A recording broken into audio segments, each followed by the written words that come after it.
Como a aula de terça-feira é uma aula só, a gente não conseguiu falar tudo que queria sobre plasmídio, né? Que é um vetor de clonagem, né? A gente tem um lugar no plasmídio onde a gente pode cortar com uma enzima de restrição, e se a gente cortar o DNA com a mesma a gente consegue encaixar um DNA recombinante, que a gente fala assim, né? O DNA humano, por exemplo, no plasmídio. Então, por isso se chama tecnologia do DNA recombinante ou clonagem, porque quando a gente propaga esse plasmídio em bactérias, uma cultura de... Na verdade, uma cultura de 10 ml já dá plasmídio para caramba, mas quando você quer muito mesmo, você cultiva meio litro de bactéria, você tem um monte do DNA que você está interessado para estudar e tal. Então, vamos dar uma olhadinha aqui na aula que a gente estava vendo, né? E então a gente terminou a aula com essa surpresa de que esse foi o primeiro plasmídio utilizado e foi desenvolvido numa companhia de biotecnologia na Venezuela, por um venezuelano, né? Acho que era na Venezuela mesmo, ou nos Estados Unidos, mas é um venezuelano. Então, ele tinha dois locais para você clonar, ou no sítio de PST, aqui, que você ia inutilizar a resistência à ampicilina, ou no sítio de SAL1 aqui, que você ia inutilizar a resistência à tetraciclina. Como esses dois genes, eles dão notícia do que aconteceu, a gente costuma chamar isso de gene repórter. Esses aqui eram os menos sofisticados. Vamos mostrar um plasmídio que a gente usa até hoje, que é o PBlueScript. Tem o SK e tem o KS, a depender de se o sítio KPN fica perto desses iniciadores aqui, ou se é o sítio de SAC1, né? Então, esse pedaço aqui, ele pode estar todo virado ao contrário, aí seria o SK, esse aqui é o KS. Não, esse aqui é o SK e aquele outro seria o KS. Enfim, a ideia é você ter lugares para cortar com as famosas enzimas de restrição, que a gente aprendeu na aula passada, e aqui a gente está querendo cortar aqui é EXBA1 e PST1, ainda não corrigi meu slide. Aqui a gente vê que tem uma PST1 aqui, ó, e uma EXBA1 aqui, né? Então, a ideia é você cortar o nosso plasmídio. Essa região em vermelho aqui corresponde a essa região aqui cheia de sítios de restrição, sítios de clonagem. Então, é um múltiplo sítio de clonagem, um multiple cloning site, sítio de clonagem múltiplo. Múltiplas, né? Você tem múltiplas possibilidades de clonar um DNA aqui, porque esse plasmídio é fabricado por biologia molecular, ele não existe assim naturalmente. Fabrica-se um plasmídio que tem esse monte de sítios de restrição para você ter várias opções. Por isso que é um plasmídio comercial e a gente usa sempre, porque tem várias opções. Então, esse Multiple Cloning Site aqui, por acaso, ele é uma das características de um plasmídio de biomol.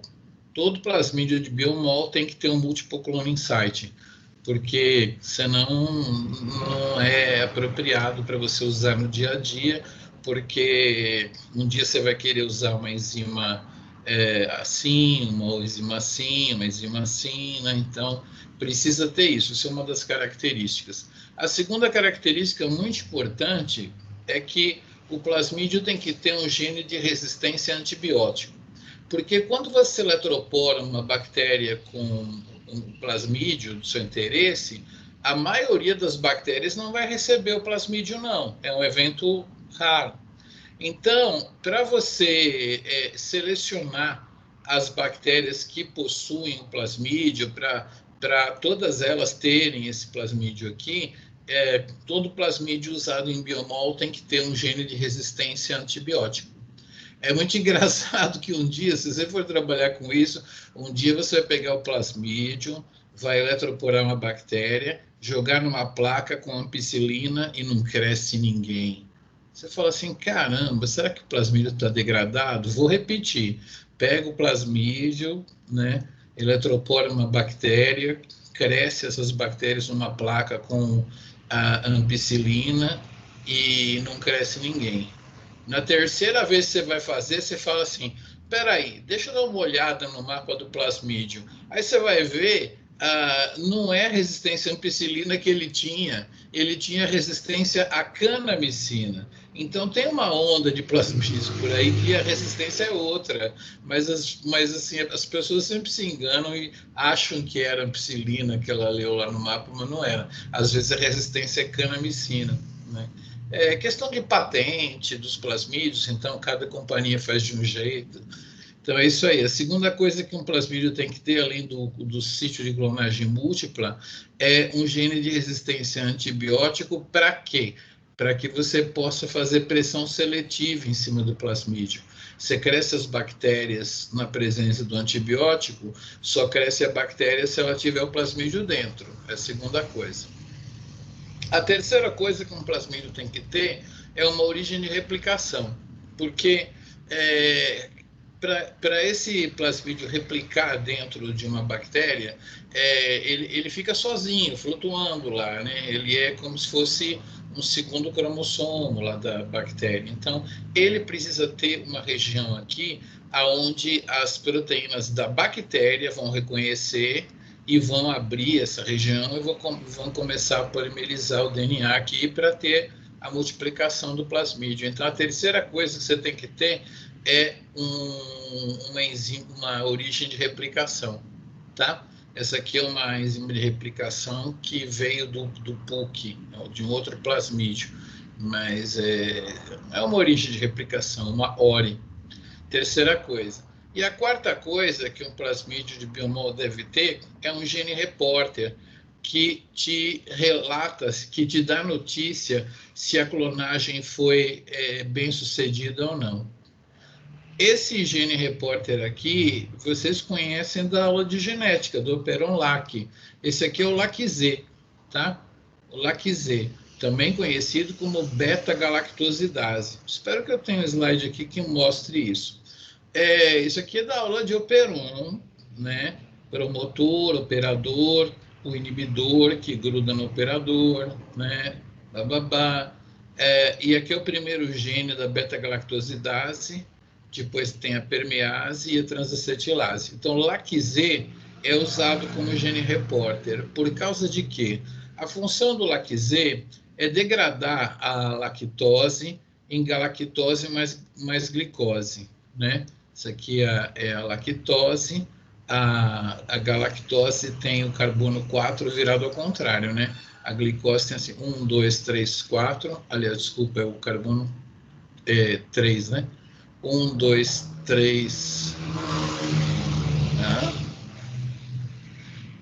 Eu dou. Tá. Eu contei errado. 1, 2, 3, 4. É claro que é o 4. Esse 4 é para baixo. 1, 2, 3, 4. Esse 4 é para cima. Vocês devem ter estudado isso com. Quem que deu aula para vocês? Foi o Eric? Não, foi a Leda e o Eric, né? Alguém deu aula para vocês de açúcar e vocês viram que açúcar caiu no chão, muda um H de lugar, muda de nome, né? Tá? A glicose tem o cara aqui para baixo e a galactose tem esse cara para cima, formando aqui um disacarídeo, e a beta-galactosidase tem a função de clivar esse cara aqui. Todavia, a beta-galactosidase, ela consegue quebrar um composto químico que a gente tem no laboratório chamado X-gal, tá? Que é esse composto aqui. Em vez de uma glicose, tem um trem aqui, um X, na verdade, né? E a beta-galactosidase, quando ela quebra o X-gal, ela libera essa molécula aqui que dimeriza, e quando ela dimeriza, ela fica passando essas duplas ligações para cá, para cá, para cá, para cá, para cá, para cá, para cá, para cá, para cá. E toda molécula que faz isso fica colorida, né?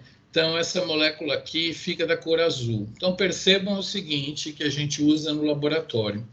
Se a beta-galactosidase está funcional e eu dou X-gal, a bactéria vai ficar azul, de tanto que ela metabolizou o X-gal, né? E ela ficou azul. Se a beta-galactosidase estiver funcional.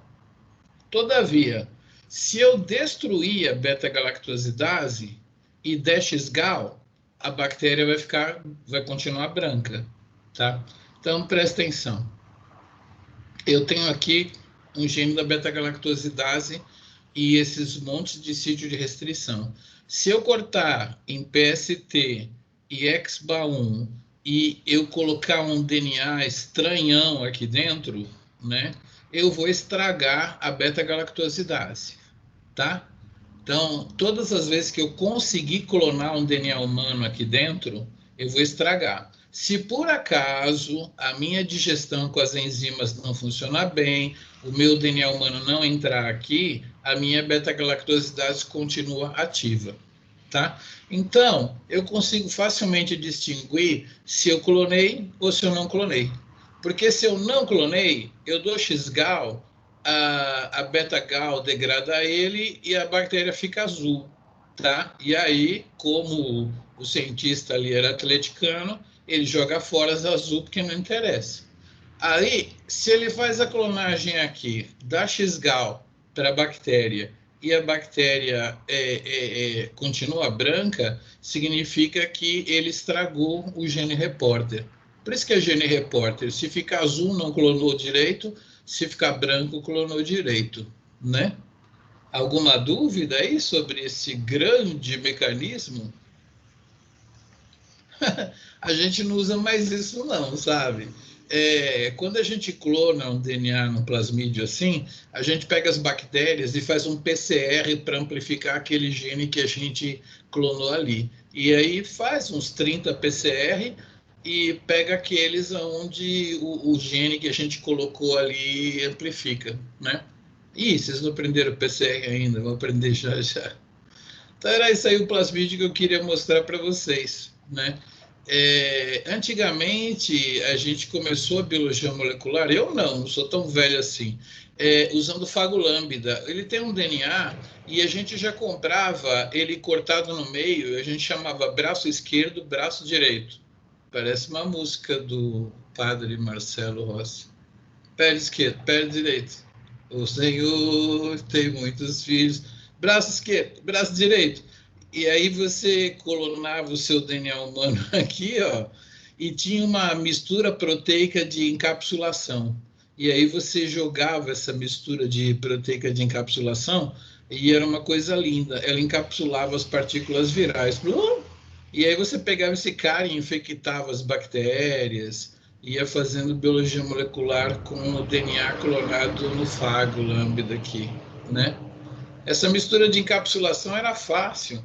Você pegava um fago que tinha defeito numa proteína e multiplicava e punha ele numa bactéria. Ele não conseguia se encapsular, mas ele produzia um monte de proteína do capsídeo. Aí você fazia a mesma coisa com um fago que tinha defeito numa outra proteína, e ele produzia todas as proteínas, mas não conseguia se encapsular. Você fazia o extrato das duas, vendia para a galera, quando misturava, tinha complementação e encapsulava o DNA, né? E assim, eu não sei se você conhece muita gente que trabalhou com encapsulação, assim. Tia Mônica, tem alguns docentes aí que ainda fizeram isso. Isso aqui é um pile, né? Assim, engraçado, eu na Biomol mostrando um pile. Isso aqui vocês tinham que ter visto na genética, ou de micro-organismo na genética, porque é uma maneira de transmissão sexuada, né? Então, tem os fagos que são absorvidos por esse pile aqui, e esse aqui é o fago M13, ele foi usado na biologia molecular, ele tem uma forma de replicação dupla fita, mas aí depois é nela que você vai colocar um inserto, né? Você coloca um inserto aqui. E aí depois, quando ele infecta a Escherichia coli, ele faz uma forma simples fita e ela que fica replicando por rolling circle aqui, né? Então, isso aqui foi usado muito no sequenciamento do genoma humano, porque a galera sequenciava, colocava pedaços do genoma humano aqui e quando ia sequenciar, usava o DNA simples fita. O pessoal, incrível, tinha medo de que quando você estivesse sequenciando, você punha um primer aqui para sequenciar, se tivesse a outra fita, eles achavam que ia ficar colada nessa. Mas não, gente, só dá uma aquecida que separa, né? Mas o Fago 13 foi muito usado por causa disso, porque ele era simples fita. O IAC, eu comentei com vocês que não se usa muito, mas você pode colocar um inserto de 100 a 1000 bases aqui. Ele tem uns telômeros e um centrômero de levedura. Então, é como se fosse um cromossomo de levedura. Por que isso aqui não fez muito sucesso? Porque levedura para crescer demora uns 3 dias, e aí esse DNA acaba recombinando, então ele nunca fica igual do jeito que ele era, então fica muito zoado. A galera começou a jogar fora os IAC. Você tinha que pegar as colônias bem novinhas para não recombinar. E esse aqui é o Bacterial Artificial Chromosome. Na verdade, é um cara que passa pelo pile, de um pile para o outro, e ele é um cara natural. Derivado dele, a gente tem esse elemento que você abre ele, coloca um inserto bem grande nele, e aí esse cara você coloca dentro de uma bactéria e ele pode se multiplicar dentro dela como se fosse um plasmidião. Você consegue colocar aqui 150.000 pares de base aqui, são insertos muito grandes. Então isso aqui foi utilizado também para sequenciamento do genoma humano. Aí eu vou mostrar esses baques no genoma humano lá no final do curso. Aí você cultiva eles como se fosse um plasmídio e tal. Bom, esse slide eu tenho que mostrar depois, porque a maneira como a gente trabalha no laboratório misturando as clonagens biológicas com a química, né? Muito bom.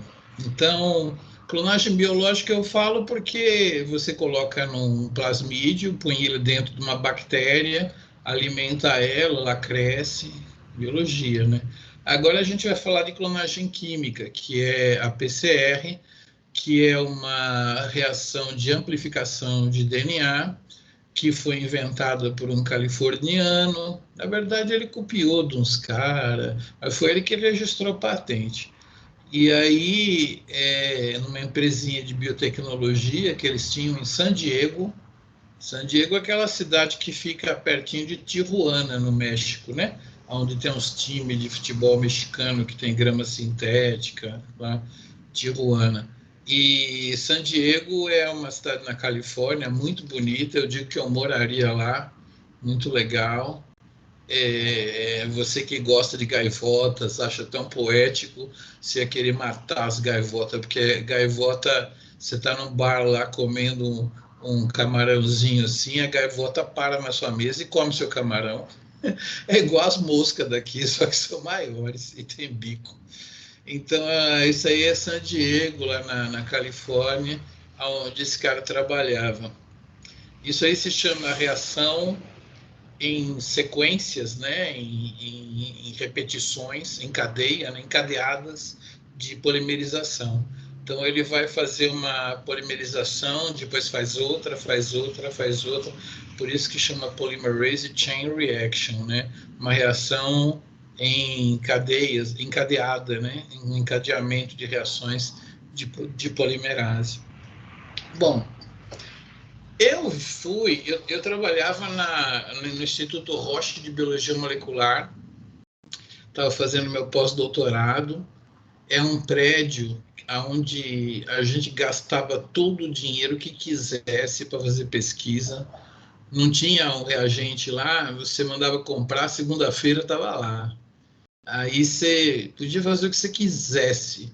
Só que no primeiro dia que você entrava lá, você tinha que assinar um papel que, se você descobrisse alguma coisa patenteável, você já estaria vendendo para o Instituto Roche essa invenção por $1. É isso aí. A professora Mônica trabalhava lá, o chefe dela era bom de patente. Ele tinha um quadro com um monte de nota de $1 que ele tinha ganho pelas patentes que ele descobriu. Então, o Instituto gastava um dinheirão e, de vez em quando, alguém descobria o interferon. Aí eles ganhavam muita grana com o interferon. Aí alguém descobriu uma outra coisa, eles ganhavam muita grana com essa outra coisa. Então é assim que funcionava. E aí eles compraram a patente da PCR, porque eles começaram a entrar no mercado de kit de diagnóstico por PCR, e eles compraram a patente da PCR do cara que inventou, para depois, cada kit que eles fabricassem, você tivesse que pagar royalties para a Roche, né? Mesmo que outra companhia fabricasse o kit, todo mundo tinha que pagar royalties para a Roche. Então, eles compraram a patente. No que eles compraram a patente, o cara foi lá, teve uma festa, meu. A gente entrava na festa assim, e a festa era assim, né? Todos os caras que trabalhavam na companhia, os homens de gravata, as mulheres de tailleur, salto, tudo lindão, os caras, tudo lá. E a gente que trabalhava no Instituto de Biologia Molecular, tudo umas caras de nós mesmo, né? Então a gente chegou lá, a gente entrava, tinha uma escultura de gelo com os camarões desse tamanho, assim, ó, tinha uns 20 centímetros os camarões já descascados, e uma outra escultura de gelo embaixo com molho rosé. Então você pegava o camarão, enfiava no molho rosé e comia, assim, era muito louco essa festa. Vinho francês e tal, não sei o quê. Mas antes da festa ele deu uma palestra, né? Claro, contando. Então, eu vou contar para vocês com um requinte de quem viu o cara falando, né? Então, esse cara, ele era um químico, ele não era biólogo, ele era um químico. E ele sabia sintetizar DNA, né? Por síntese química. Mas, assim, hoje dá para fazer DNA de 300 bases, se você quiser. Mas na época ele conseguia 20 bases ele conseguia, 20, 21, 22, por aí, ele conseguia sintetizar. E aí ele falou assim, cara, eu consigo sintetizar um DNA muito pequeno. Eu queria ter uma maneira de sintetizar um gene, entendeu? E hoje, juntando um monte de primer, a gente consegue fazer isso. Eu já fiz até no laboratório. Mas ele queria fabricar um gene, né? E aí ele falou assim, tá vendo esse genezinho aí? Ele queria amplificar esse genezinho aí. Então ele falou assim, cara, eu sei fazer um pedacinho, vamos falar assim, da fita Watson, né? Eu consigo fazer um Watsonzinho aqui, né? Depois eu tenho que encompridar ele. E lá no fim, na outra fita, eu consigo fazer um criquezinho, né? Um pedacinho. Eu consigo fazer na química mesmo, né? No tubo de ensaio, um pedacinho daqui e um pedacinho daqui. Aí esse cara aqui, eu acho que eu vou usar uma polimerase para polimerizar para lá. Esse aqui usa uma polimerase para polimerizar para cá. Pronto, já fabriquei o gene, né? Então a ideia é o seguinte, como que eu vou amplificar esse genezinho ali? Então era uma vez um químico lá na Califórnia, San Diego, que sabia sintetizar pequenos DNAs, tamanho mais ou menos 20 nucleotídeos, e os quais vamos chamar de oligonucleotídeos. Para os íntimos, óligos, né? Então, oligonucleotídeos. Óligo significa um pouquinho, né? Ou para os mais próximos, a gente vai chamar de Watsonzinho, e crickzinho, que seria o iniciozinho da fita de cima e o iniciozinho da fita de baixo, tá? E esses pedacinhos, na reação de PCR, eles vão funcionar como sementinhas que vão crescer e formar a fita Watson, sementinha que vai crescer e formar a fita Crick.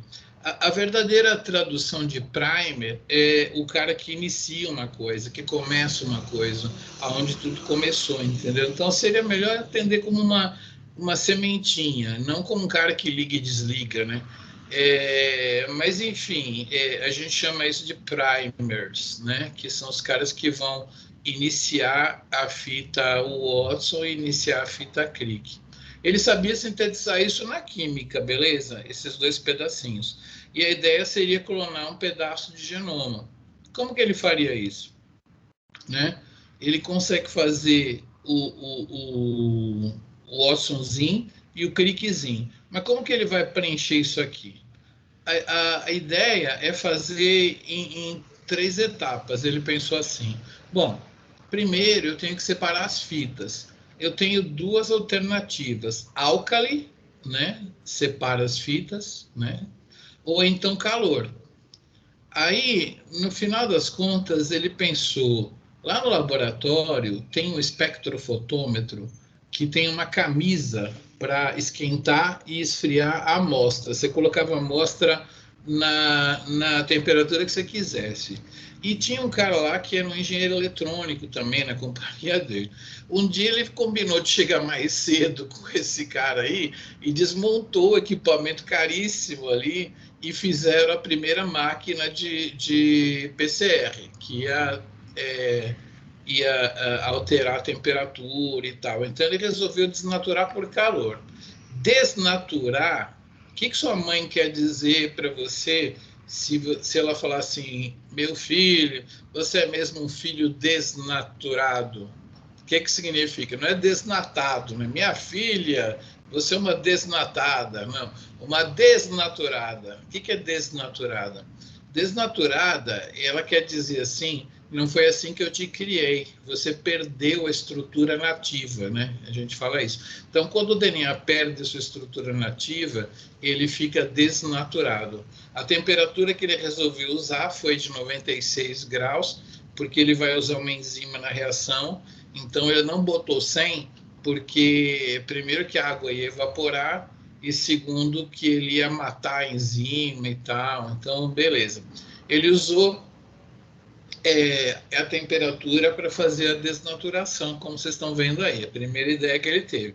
Aí é claro que ele vai grudar iniciadores complementares. O iniciozinho da fita Watson vai grudar na Crick e o iniciozinho da fita Crick vai grudar na Watson. Então ele vai fazer isso aí. A segunda etapa de pareamento.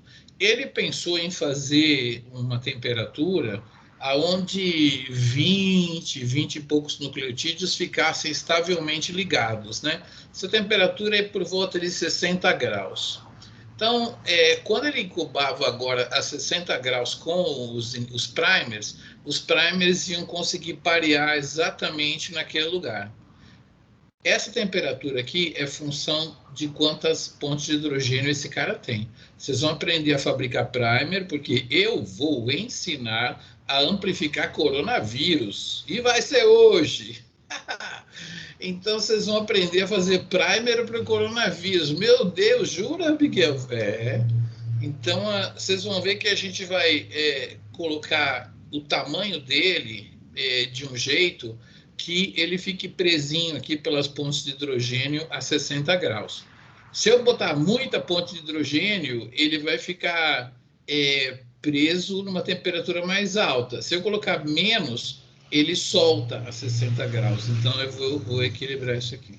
Então, a segunda etapa é o pareamento. Claro que você vai parear no complemento, né? Esse vermelho aqui é um Watsonzinho, esse aqui é um Crickzinho. Beleza. Então, a terceira etapa é a duplicação, polimerização. Então, você polimeriza aí, ó, tá? A polimerização, notem bem, ela vai até a tábua da beirada aqui e vai até a tábua da beirada aqui. Beleza. Então, isso daqui é original. Isso aqui é a cópia, isso aqui é uma cópia. O que ele vai fazer agora? Ele vai continuar, né? Ele duplicou a 37, será? Será que eu vou usar uma polimerase a 37? Ele não poderia usar uma polimerase que funciona a 37 por duas razões. A primeira é que ele vai esquentar depois de novo. Ele vai fazer isso aqui várias vezes, né? Uma polimerase que a temperatura ótima é 37 ia desnaturar. E aí ele ia ter que ficar pipetando mais polimerase a cada vez que ele fizesse. Então ele resolveu, ele olhou lá nos catálogos e ele conseguia comprar uma DNA polimerase de aquáticos termófilos, uma bactéria que vive nesses geysers aqui, né? E é claro que se a bactéria vive aqui, a temperatura ótima de trabalho dela é 72 graus, entendeu? Então, termos aquáticos, né? A bactéria. Então, ele resolveu fazer essas cópias aí. E aí ele ficou pensando o seguinte: eu tenho duas fitas de DNA originais, que estão aqui, né? Duas fitas de DNA original. Eu faço 4 fitas aqui, né? No caso, ó, eu tinha 2, fiz 4, eu dobrei, né? Ou então, vamos falar, eu tinha uma molécula, fiz 2, tá? Se eu separar isso e se eu desnaturar, parear e duplicar de novo, a partir das 2 eu vou ter 4. Depois das 4 eu vou ter 8. Depois de 8 eu vou ter 16. De 16 eu vou ter 32. De 32, 64. 64 eu vou ter 128. 256, 512, 1024. E assim vai indo. E se você fizer 30 ciclos, né, você chega a 1 milhão de cópias. Então é isso que ele pensou. Mas percebam uma coisa, vamos supor que lá no ICB está uma promoção lá no Xerox do ICB de Xerox do capítulo 18, porque é o capítulo que tem a PCR e tal. E assim, vocês já viram alguém tirando Xerox? Tem gente que abre o livro e você tem que falar para ele qual que é a última página e a primeira. Ele vai na última página, né? E aí ele manda tirar, ele tira o Xerox para frente, da última para a primeira. Então, chegaram 2 máquinas lá de Xerox automáticas que virava a página do livro, e aí um dos operadores gostava de colocar na última e tirar o Xerox automaticamente. E aí, quando ele fazia assim, pã, ele não estava acostumado, a máquina tirava Xerox até o início do livro, entendeu? Desde a última página do capítulo 18 até o início do livro. Vum! Beleza? E ele passava isso para um colega que ia usar uma outra máquina e a máquina também ia tirar a cópia automaticamente. Só que o colega dele, ele gostava de começar pela primeira página do capítulo 18. Ele punha na máquina dele, para tirar a cópia da cópia, ele punha lá e no começo do capítulo 18 e apertava o botão da máquina. A máquina ia sozinha, vum, mas como ele tinha feito uma cópia que começava que terminava no capítulo 18, né? O primeiro cara fez uma cópia que foi iniciada pela última página do capítulo 18 e foi até o começo. Tchum. Aí ele passa isso para esse cara. Esse cara coloca na primeira página do capítulo 18 e manda a máquina ir até o fim. Só que não vai até o fim do livro porque a cópia já veio, né, terminando no capítulo 18. Então, quando ele faz a cópia da cópia, ele faz apenas o capítulo 18, porque ele começa no início.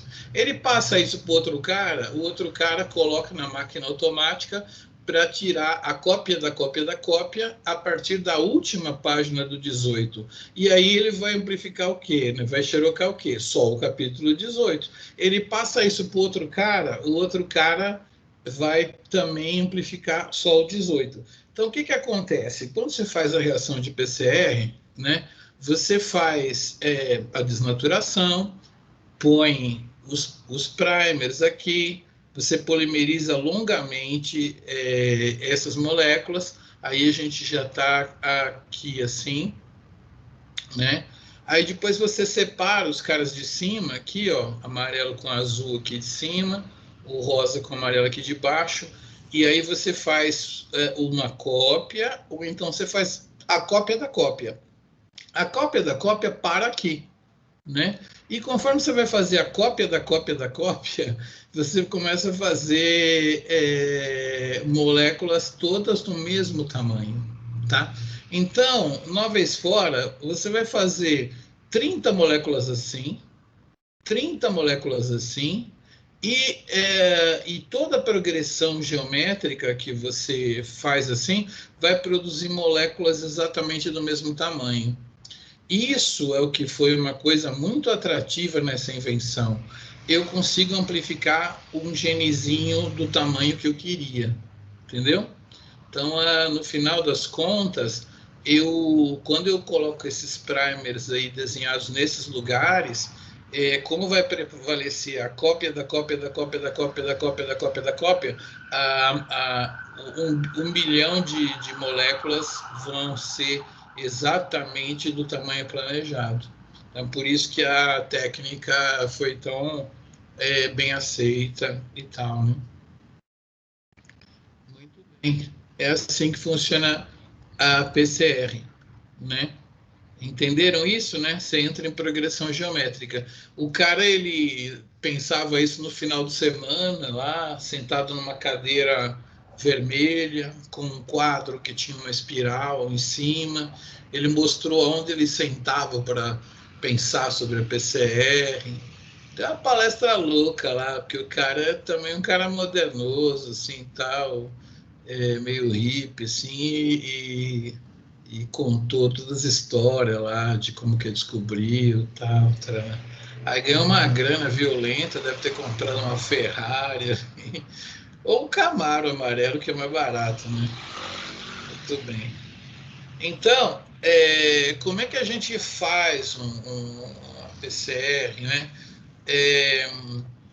A gente tem máquinas que fazem isso. As primeiras PCRs que foram feitas no ICB, elas foram feitas por dois alunos do professor Sérgio Pena. Vocês conhecem o Sérgio Pena? Era Rita de Paula e o Fabrício, o Maurício. A função do Maurício era controlar o tempo. Então ele tinha uma máquina no pulso dele da marca Cássio, eu tenho certeza que era um G-Shock, e ele ficava lá assim, já, um minuto, já, e ele ia falando os tempos. E a Riva, na frente dela, ela tinha 3 banhos, naquelas temperaturas que são utilizadas, banho-maria mesmo. E ela tinha umas estantes de isopor, um isopor furado, onde ela punha os tubos, e nas extremidades ela amarrava 4 barbantes, juntava eles aqui em cima, dava um nó, né?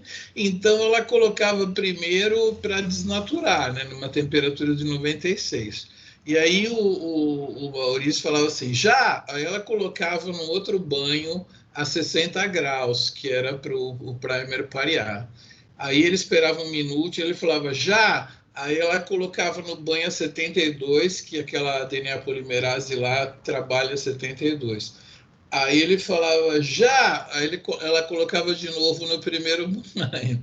Toda segunda-feira eles ficavam lá fazendo isso, e eu trabalhava lá, que eu não tinha laboratório ainda, estava começando, e eu vi essas coisas acontecerem. E aí eles fizeram 2 iniciações científicas, o TCC deles, muito legais, amplificando umas coisas lá, os diagnósticos de pacientes, sei lá, não sei o quê. E, assim, com um PCR feito assim, com 3 banho-maria. Eu vi isso acontecer. Depois começaram a comprar as máquinas de PCR, né? Beleza. E a máquina de PCR você pode programar, né? Ela tem uma memóriazinha que você programa. Então a gente programa assim. Passo número 1, a gente faz um aquecimento bem forte, porque às vezes você está com DNA cromossômico, você tem que separar bem as fitas inicialmente. Aí você separa por 5 minutos, uma temperatura alta, né, para desnaturar bem seu material. Geralmente, quando desnatura, eles passeiam um pouco pelo líquido. Se você baixar a temperatura, demora um bocado para eles se encontrarem. Então, uma boa desnaturada já facilita bem tudo dar certo. Aí depois o passo número 2, a gente costuma começar por um passo de desnaturação mesmo, depois vocês vão ver por quê. E você coloca mais 1 minuto desnaturando. Em seguida disso, você coloca 1 minuto na temperatura onde os seus iniciadores vão parear, né? Vai fazer o pareamento. E depois você coloca 2 minutos numa temperatura onde a DNA polimerase vai polimerizar, tá? 2 minutos é porque a gente calcula que a polimerase faz 1000 pares de base por minuto. Então, se você quiser amplificar 1500 pares de base, assim, você põe 1 minuto e meio ou 2 minutos para garantir que ela vai polimerizar até o finalzinho ali. Mas se você for fazer uma PCR para amplificar só 500 pares de base, você pode botar meio minuto, 1 minuto só para estender, né? 1 minuto já estaria bom. E aí o 5 é um passo que a máquina aceita, que é quantas vezes você vai para o passo 2. Então, ela vai fazer desnatura, pareia, polimeriza, desnatura, pareia, polimeriza 30 vezes, né? E quando ela chegar na última polimerização, por isso que a gente começa pela desnaturação, porque ela termina pela polimerização e com DNA dupla fita, e aí a gente vai seguir adiante. Só que, em vez de a gente já terminar, a gente, como a DNA polimerase gastou um monte de nucleotídeo, ela pode estar com a velocidade um pouco comprometida, é igual um nadador que nadou 30 piscinas, né? Então, para ele conseguir completar aquela 30ª piscina, a gente dá mais um tempo dele nadando para garantir que as fitas vão ficar todas bem finalizadinhas, entendeu? Então, a gente dá 10 minutos extra para polimerizar, para chegar na ponta direitinho, para não ficar nenhuma molécula polimerizada pelo meio, né? Muito bem. E aí depois a gente costuma colocar 4 graus Celsius forever, que basicamente a própria máquina vira uma geladeira, até você chegar lá no outro dia e desligar a máquina e guardar o seu DNA. Então é assim que a gente polimeriza. E agora eu vou mostrar uma coisa aqui que eu raramente peço em prova, essas provas presenciais, mas tem muita professora que pede, viu? Na prova. Explique a PCR e liste todos os reagentes necessários, né? E você não pode nunca esquecer do tampão com magnésio, porque sem o magnésio a reação não funciona, né? Porque toda a polimerização tem o magnésio como cofator. Vocês estudaram isso na aula de polimerase. Então, assim, a gente coloca um reagente que a gente chama de DNTPs. Quando você vai lá no freezer, na geladeira, é freezer mesmo, você vê escrito lá DNTPs no tubo, 200 micromolar, e não, 200 micromolar é final, a gente tem ele mais concentrado. E então você vê lá DNTPs, e na verdade isso aí é uma representação de uma mistura de 4 coisas: DATP, DCTP, DGTP e DTTP. São os 4 precursores, tá? DATP, DCTP, DGTP, DTTP. Como são os 4, a gente escreve no tubo DNTP, porque o N representa os 4. Muito bem. Tampão com magnésio, já você compra isso pronto, né? Vai lá, pipeta o tampão. O primer, que a gente chama de forward, que é o cara que vai, e o reverse, que é o cara que volta.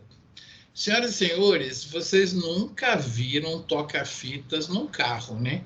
Muito dificilmente. Só se o pai de vocês tem um Fusca de coleção, que tem o toca-fita ali. Nos toca-fitas estava escrito lá, forward para avançar e reverse para voltar. Desde o CD player que essas palavras sumiram um pouco, né? Forward e reverse. Nos telefones eu acho que não tem, não. Deixa eu ver aqui se tem, tá escrito forward e reverse. Tem os botãozinhos, né? Para cima e para baixo, mas não está escrito forward reverso, não está. Então, a primer forward é o que vai, reverso é o que volta. Tem outro jeito de chamar, mas isso é o mais popular. A DNA polimerase de termos aquáticos, né, que está ali, tal, nessa concentração, e o DNA molde. Então, os reagentes são os precursores, né, o tampão com magnésio, os primers, a polimerase, e você precisa dar o molde para uma reação de PCR. Então, como que isso é uma grande reação se eu preciso dar o molde para iniciar, né? Eu vou contar já já. Mas primeiro eu quero perguntar para vocês aí, e de onde vem a energia para esse negócio funcionar? Como é que você tem energia? Não coloca ATP para esse negócio funcionar, não? O que vocês acham? Não vai ATP? Pô, se for Não? para considerar que tem que ter para ter a basear, né? Aí eu acho que vai também. Então, volta lá na segunda aula, onde tem um cara jogando um tijolinho para cima e o cara de cima só vai encostando no cimento, né? Então, a reação de polimerização de DNA, a energia vem da saída do fosfato beta e gama, né? Então, aqueles DNTPs que estão pagando para a reação acontecer. Não precisa de ATP, não, tá? A DNA polimerase, a cada DATP, DCTP, DGTP que ela coloca, ela usa energia da saída do fosfato beta e gama, entendeu? Não tem ATP, percebe aí, não tem ATP, isso aí funciona, é assim mesmo. Então a gente costuma dizer que a energia vem dos monômeros que vão entrar, que vão ser polimerizados, por isso que eu comparo com o tijolinho, mas a energia vem dos DNTPs, não tem ATP de jeito nenhum. Muito bom. Agora, eu tenho uma marcação aí dizendo que esses reagentes estoque, os DNTPs, o tampão, primers e ataque, você precisa pipetar com umas pipetas que não vão ver o material do laboratório. São pipetas exclusivas, guardadas numa caixa Tupperware ali, né? Que você usa só para pipetar os reagentes. Isso é muito importante, porque, assim, é muito comum você ter contaminações na, nas reações de PCR. E a contaminação ocorre porque no dia anterior você amplificou um DNA e aí você pipeta, suga ele assim, o DNA amplificado, né? Você suga ele aqui com uma pipeta do laboratório, tchum, para colocar isso num gel. No que você coloca isso no gel, sobra um aerosol daquele DNA amplificado que está em milhões de cópias iguais, né? E ele fica ali paradinho na pipeta. E aí você vai amplificar outras coisas no dia seguinte, o mesmo gene no dia seguinte, o mesmo controle vai amplificar, porque você vai ter DNA molde dentro da pipeta. Então, o DNA molde e tudo que é pipetado no laboratório é pipetado com pipetas normais, mas os reagentes de PCR precisam ser pipetados com pipetas sagradas que nunca viram DNA na vida, tá? Super importante. Bom, eu tenho muitos amigos que montaram firmas de diagnóstico baseado em PCR, né? Então, aquilo que eu falei para vocês que parecia uma desvantagem, que a PCR precisa de um molde para poder iniciar e fazer milhões de cópias, na verdade, isso aí é uma vantagem, porque você pode usar a PCR como um método de diagnóstico. O fato dela ser dependente de um molde, você faz ela ser um método de diagnóstico. Então, por exemplo, se você pega um coronavírus, né? Coronavírus, você usa ele como molde. Se a pessoa não tem o coronavírus, não tem como se amplificar um pedaço do coronavírus, de jeito nenhum, né? Agora, se a pessoa tem o coronavírus, ela tem um molde, então a PCR consegue amplificar e você coloca num gel e vê, tá? Então, essa dependência de molde, que pode parecer ridículo para a reação, na verdade é uma grande vantagem, porque além de clonar, você pode usar a PCR como diagnóstico, né?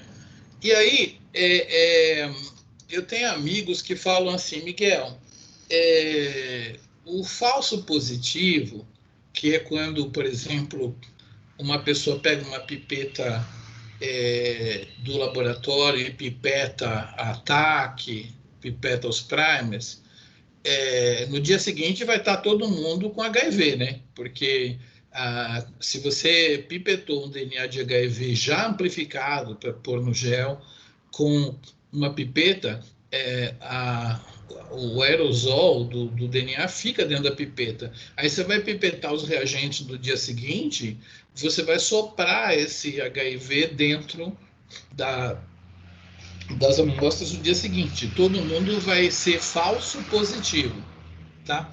Então, essa contaminação aí, o pessoal fala, Miguel, isso aí é fácil. E, geralmente, quando você tem um problema de contaminação na sua equipe, é uma pessoa que é porca, é uma pessoa que é preguiçosa, não vai até a caixa para pegar as pipetas especiais para pipetar reagentes, pega uma pipeta qualquer para pipetar o primer e contamina, entendeu?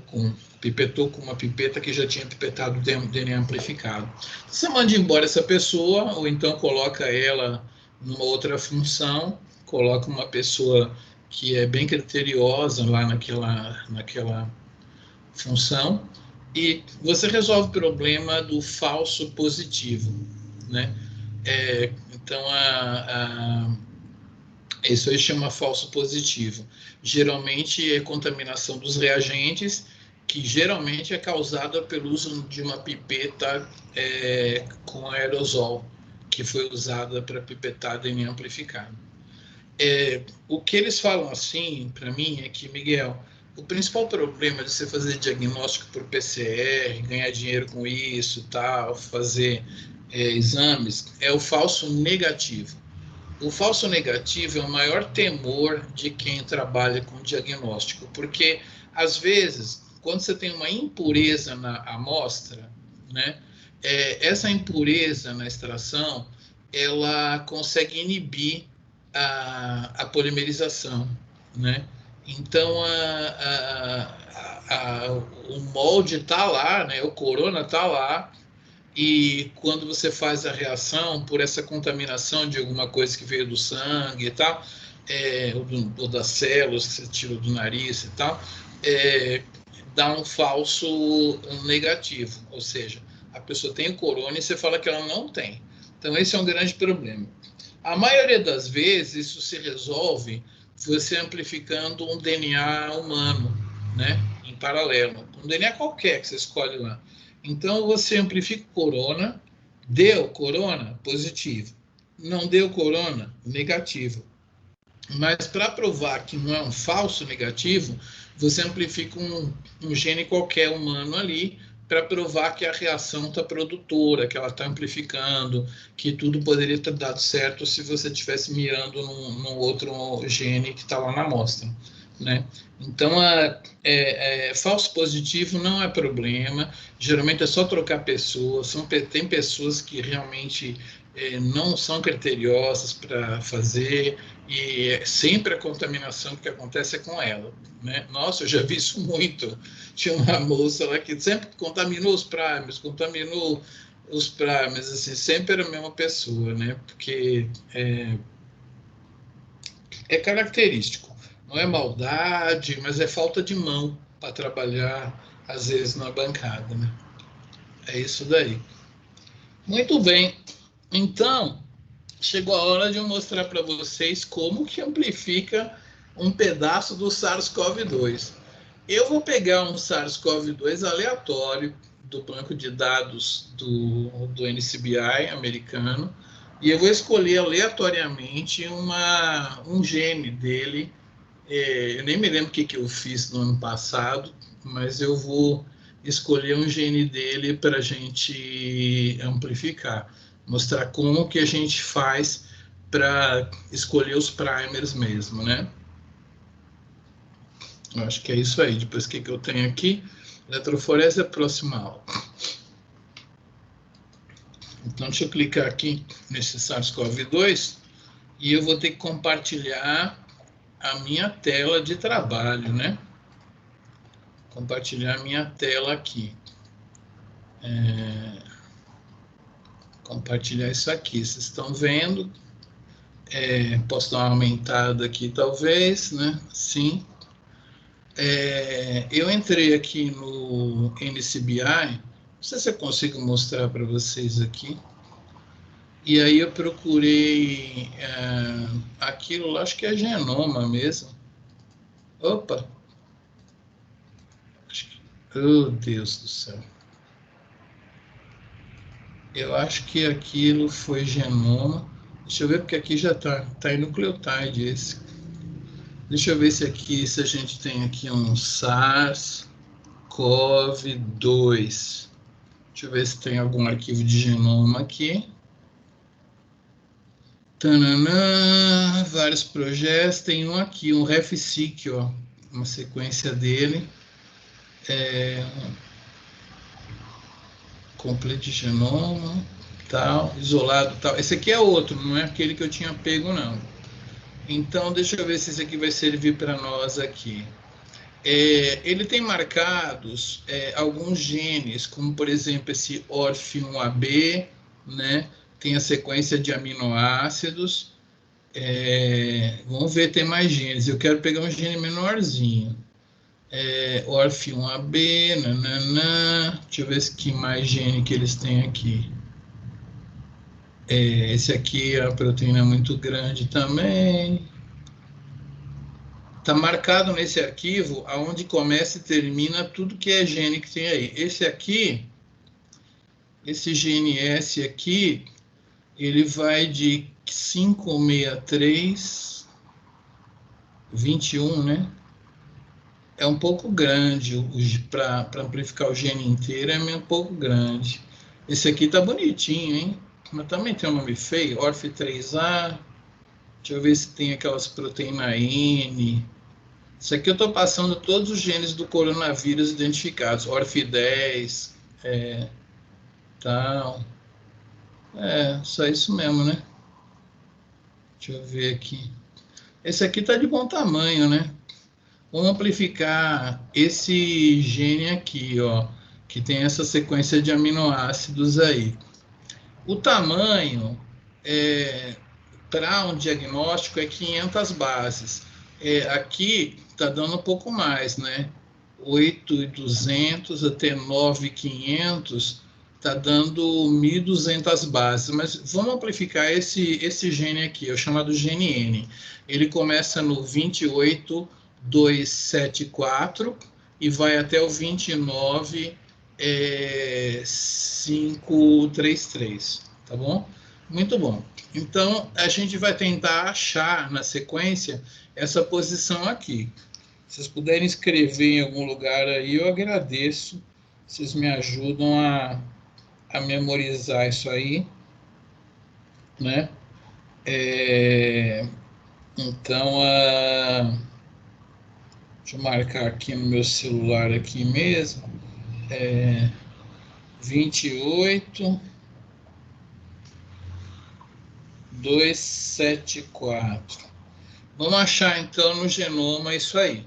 O genoma é marcado com esses numerozinhos. Essa aqui é a base 1 e você pode ver que são tudo bloquinhos de 10. 1, 2, 3, 4, 5, 6, 7, 8, 9, 10, né?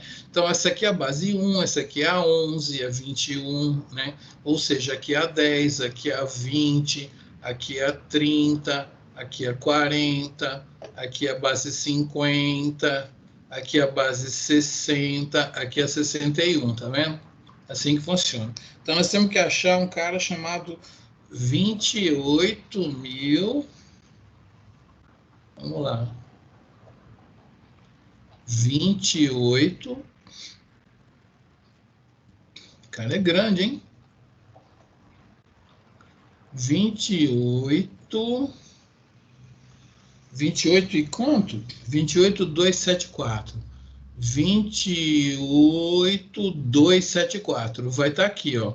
Se isso aqui é a 28.261, isso aqui é o 70, né? 70. 71, 72, 73, 74. Começa aqui, tá? Muito bem. Então, uma coisa que eu não contei para vocês, toda vez que a gente escreve um DNA na base de dados, assim, a gente escreve ele de 5 linhas para 3 linhas. O 5 linhas está para a esquerda, o 3 linhas está para a direita, tá?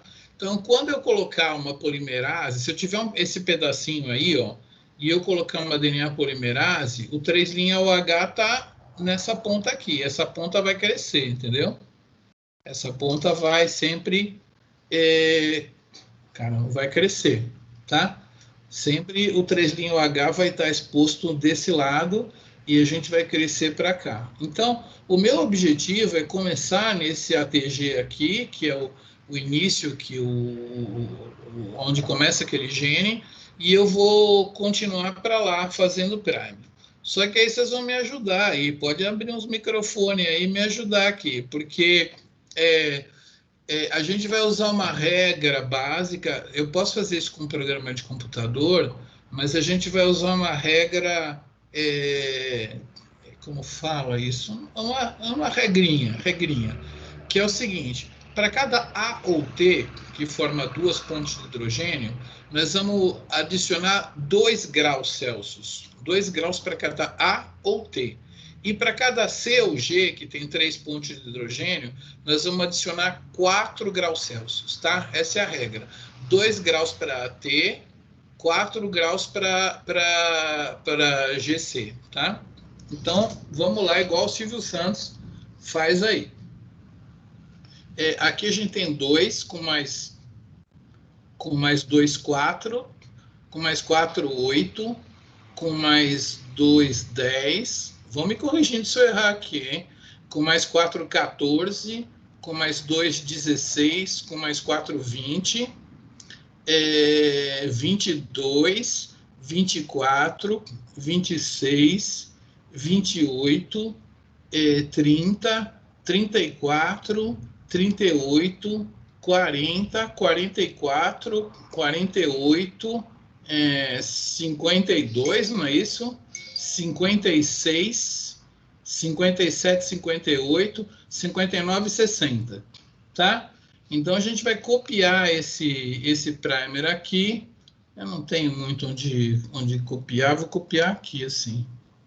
Tá? Esse aqui é um primer que, se eu adicionar uma polimerase, ele vai fabricar essa fita aqui para mim, tá? Mas pareado com quem? Pareado com uma fita que tu não está vendo, tá? Que é a fita que a gente não desenha. A gente só desenha ela indo de 5 linhas para 3 linhas, né? A gente não desenha a outra voltando. A outra voltando está na sua imaginação.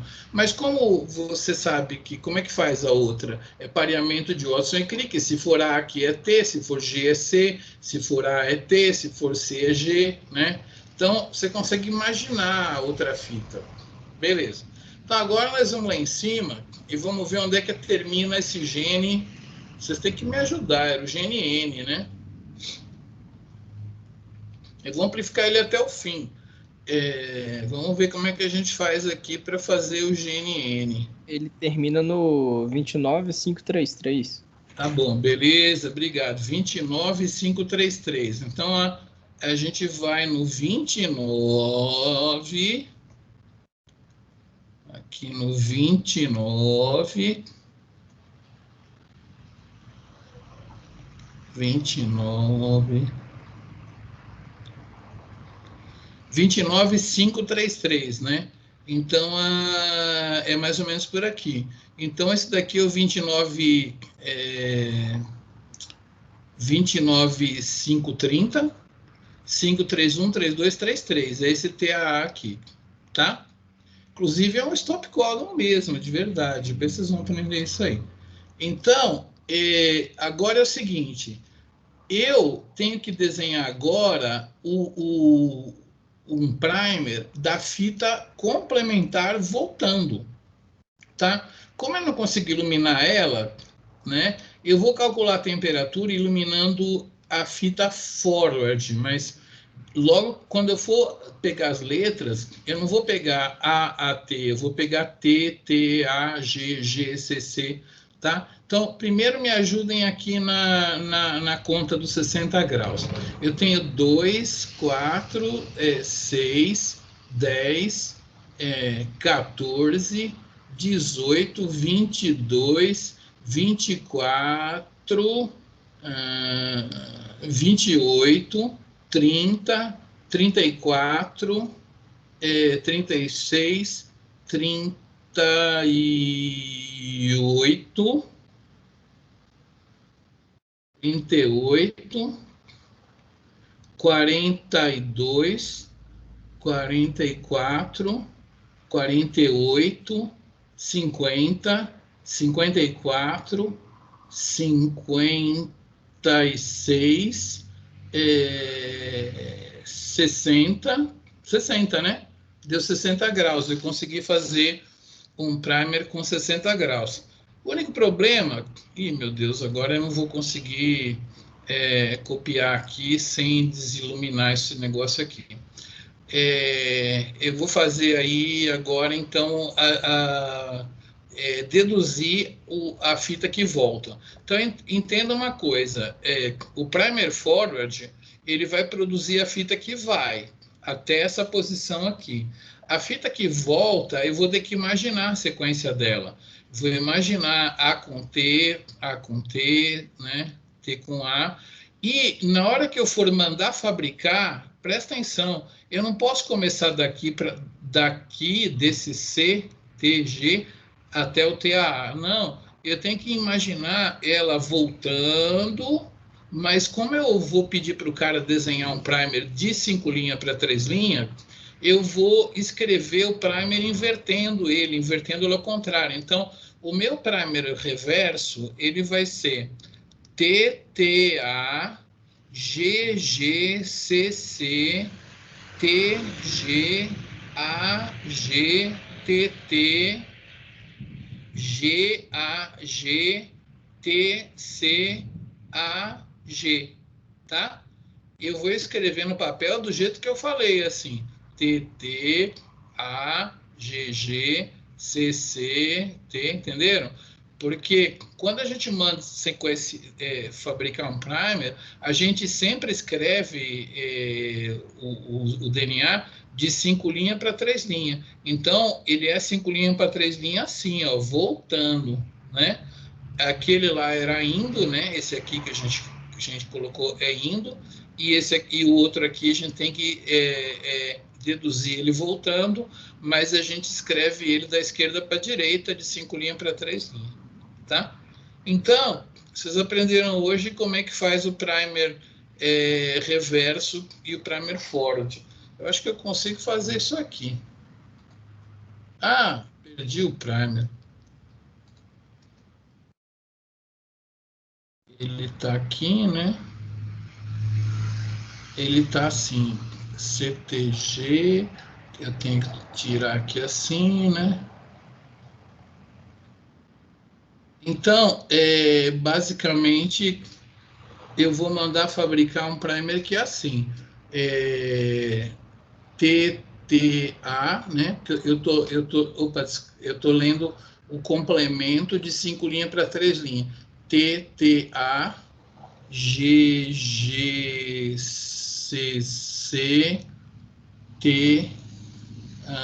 G, A, G, TT, mais um G aqui, um A, um G, um T, um C, um A e um G, tá? Então, eu vou mandar sintetizar esses dois primers aqui. Esse aqui é o forward, né? Assim, tirar espacinho aqui. E esse aqui é o reverso, tá? Basicamente é assim que vai ser. Forward. E esse aqui é o reverse. Beleza? Então, esse aqui é o nosso exercício de hoje para a gente amplificar esse nosso gene aí. Vou colocar aqui assim, né? É o nosso resultado. Isso aqui foi para a proteína N desse DNAzinho aqui que eu estou fazendo.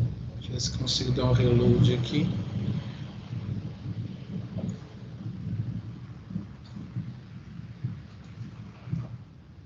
No chat o link também, se vocês quiserem verificar.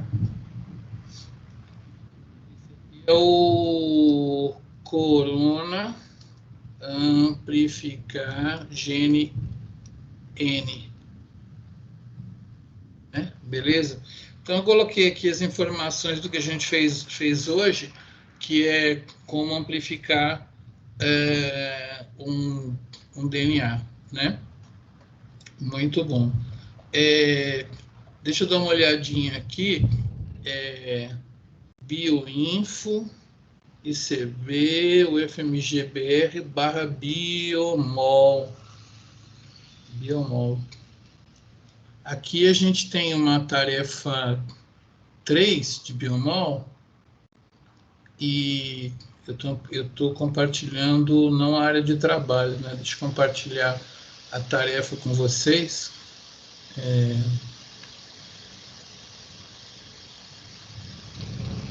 Cadê minha tarefa? Consigo achar? Meu Word. Nossa, juro? Essa aqui. Tá? Muito bem. A gente, como é que faz isso? Habilita a edição. E aí a gente tira esse cara daqui e aumenta. Aumenta assim.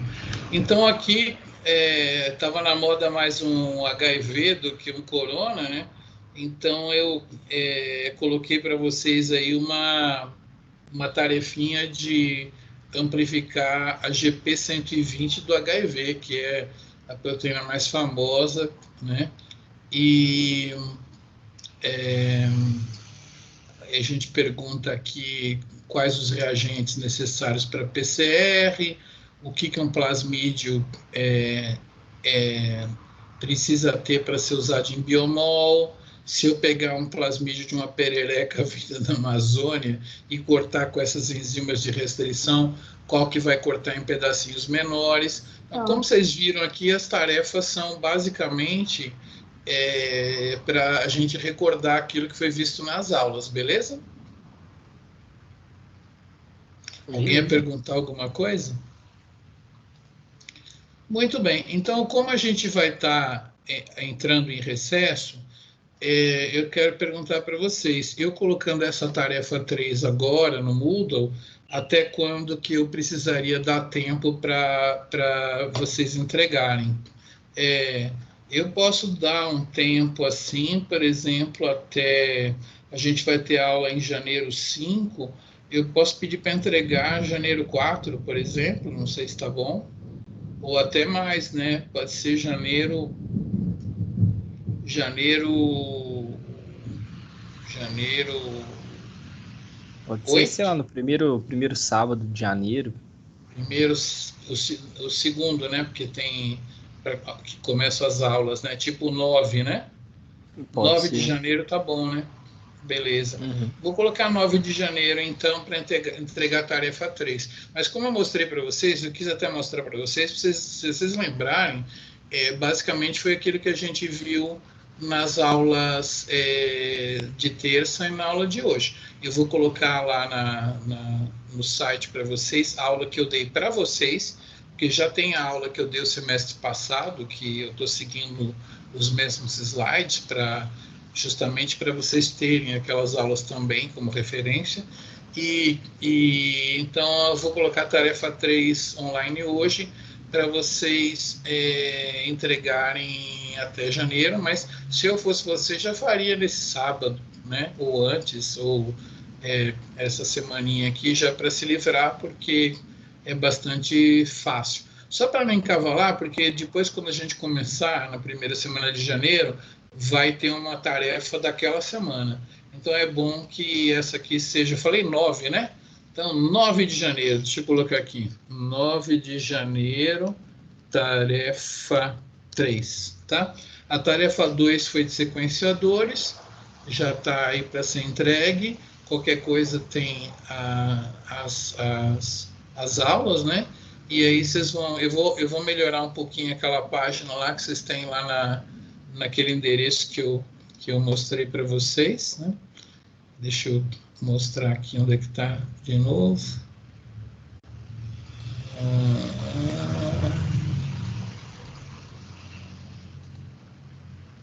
Essa aqui. Vou colocar no chat aqui de novo, né? O sitezinho que eu preparei para vocês. É melhor do que ficar procurando a aula aqui no Teams. Já vai lá direto lá. Eu vou subir as aulas novas para lá. E então é isso. Então, hoje eu vou acabar um pouquinho antes, porque depois eu mudo um pouco de assunto para falar de técnicas de separação de DNA e tal. E aí eu vou deixar vocês, então, já alinhados para conseguir fazer a amplificação da proteína do HIV. Dá uma olhadinha na tarefa 4 agora, ver se vocês conseguem repetir isso que eu fiz.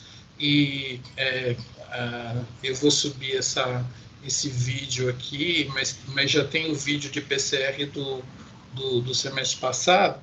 Inclusive, o semestre passado tinha um método de desenhar primers que eu vou colocar para vocês também no site, tá?